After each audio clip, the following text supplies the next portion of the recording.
Welcome to this explainer. I am absolutely thrilled you're here because today we're going to decode the hidden logic behind the visual world around us. Have you ever looked at something and just instinctively known that it looks, well, right, but you couldn't quite put your finger on exactly why? Today, we're going to give you the vocabulary and the framework to understand exactly why that is. We're talking about the principles of design, the invisible rules that organize literally everything we see.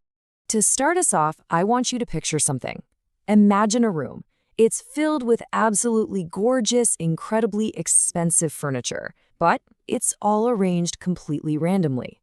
An armchair is facing a blank wall, the rug is bunched up in a random corner, and there's this beautiful, expensive lamp just shoved under a table. Or, think about a website you visited that uses your absolute favorite colors, great fonts, but the layout is so terrible you can't even find the checkout button. What happens?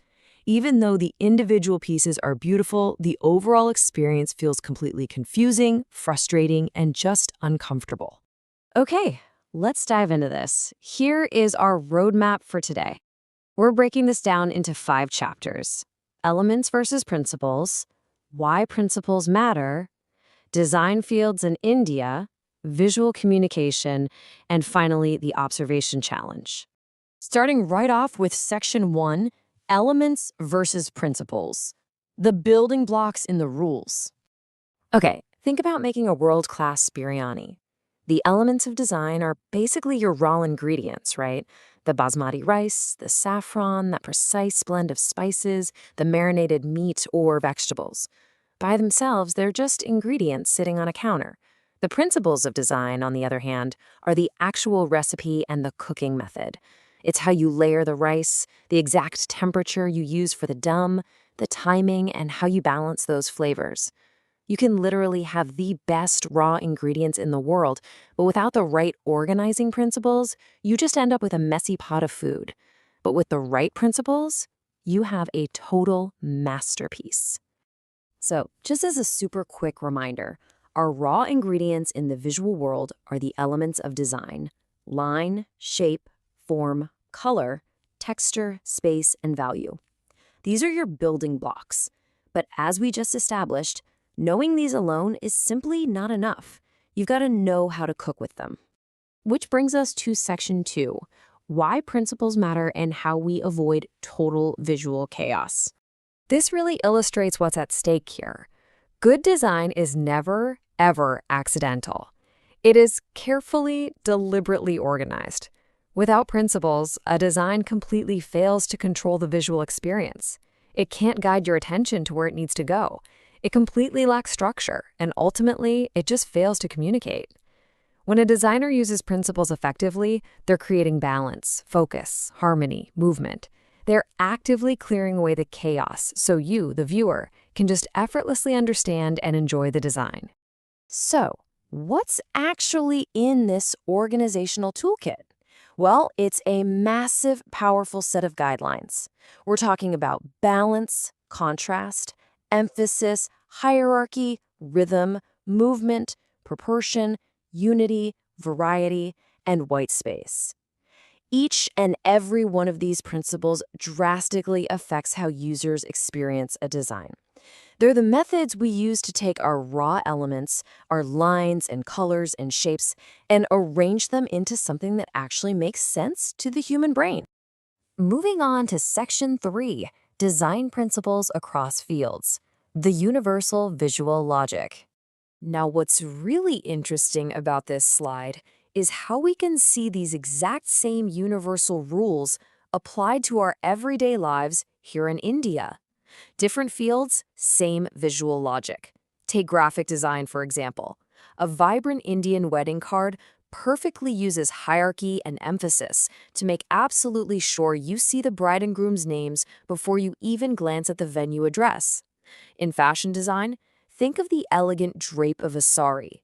The pleats create this beautiful rhythm, while the heavy pallu creates visual balance and contrast. Or in interior design, a traditional Indian courtyard home, a haveli, perfectly demonstrates spatial balance and proportion, literally centering daily life around an open, breathable space. Look at the digital world of UI/UX. The flawless, simple navigation of the BIM app or Google Pay relies heavily on white space and clarity, so millions of people can use it without getting confused. And in product design, just look at the classic stainless steel tiffin box. Its interlocking cylindrical forms are a masterclass in proportion and usability. The rules never change, you see? Only the canvas does.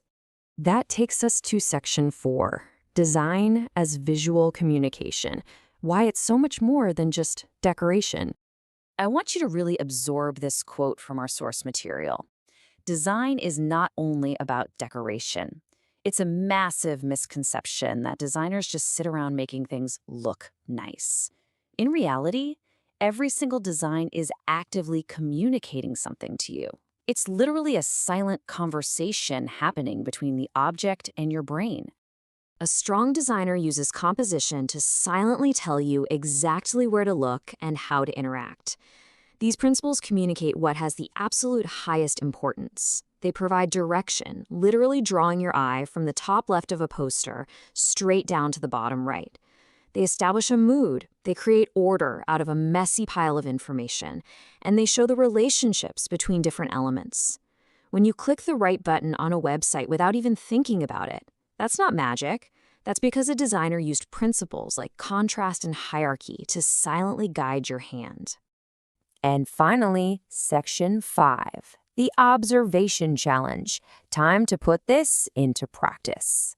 So I'm giving you a practical 3-step mental checklist. Next time you look at any poster, website, garment, room, or product, I want you to pause for a second and ask yourself these questions. Step 1. Check the balance. Does the design feel physically stable, or does it feel kind of lopsided and heavy on one side? Step 2. Find the first point of attention. What is the very first thing your eye is attracted to, and why?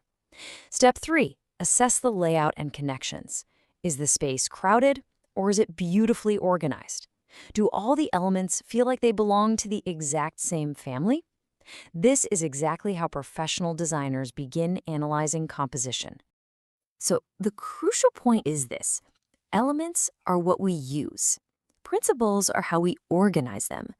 Together, they form the absolute rock-solid foundation of all visual design. Whether you're arranging furniture in your living room, building the next big app, designing a wedding invitation, or frankly, just packing a tiffin, you are balancing elements using principles. Now that you know the invisible rules that govern our visual world, trust me, you are going to start seeing them absolutely everywhere. So I leave you with this final lingering thought as we wrap up today's explainer. When you look up from your screen today, what will you observe first?